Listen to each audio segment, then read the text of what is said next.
shift, what, a gallon of water a minute. So what I've done is brought along this. This is the Ferrari Enzo of pumps. Comes from the world of quarrying, and this will shift 15,000 gallons a minute. Now, unfortunately, you do need a generator to run it, but that's arriving now on the back of the articulated lorry over there. Now, the great thing about this pump is that it gives me flexibility. You can either have, I don't know, a little tinkling, gentle dribble of water, or you can crank it up a bit and have the... Yeah, I've made that worse. That's not gone well, has it? No, it's fine. This is so I can get in to cut. How the hell did that happen with my hi-fi on? Well, what you've just done is prove that all the health and safety executives' advice is pointless, meddling twaddle. This is... If I'm honest, it didn't help.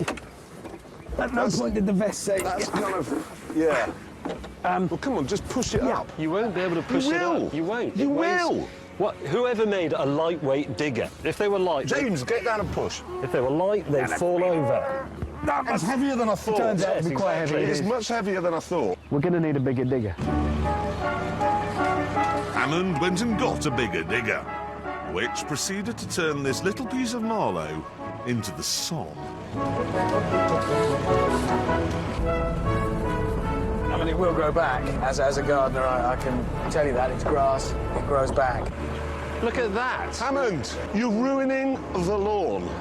The lawn is being ruined. Where does it say on your plans, big digger marks? I've got to turn the digger around to pull the other digger up. Over the next half hour, all he managed to do was lacerate the lawn even more. He doesn't strike me as a lawn type of bloke, Sir Steve Redgrave. What, you think he prefers tractor marks and mud? I don't think he'll be that fussed. But then the digger fiasco was interrupted by the arrival of Mike Concrete.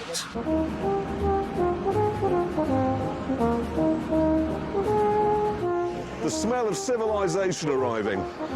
All right, chaps, if you My genius plan was to concrete over the lawn. There's like a little... Where are my plans? Does it say concrete? Concrete's better than grass. Sir Steve Redgrave is a busy man. He hasn't got time to mow his lawn every 20 minutes. With this, you just have to hoover it in the autumn. But it looks shit. It doesn't. Grass looks shit because it fills up with watercress. And lawns give me hay fever. But you don't live here. Well, maybe they give Sir Steve Redgrave hay fever. Oh, for God's sake. Does Sir Steve Redgrave get hay fever? No. Do you get hay fever? No. Does any member of Sir Steve Redgrave's family get hay fever?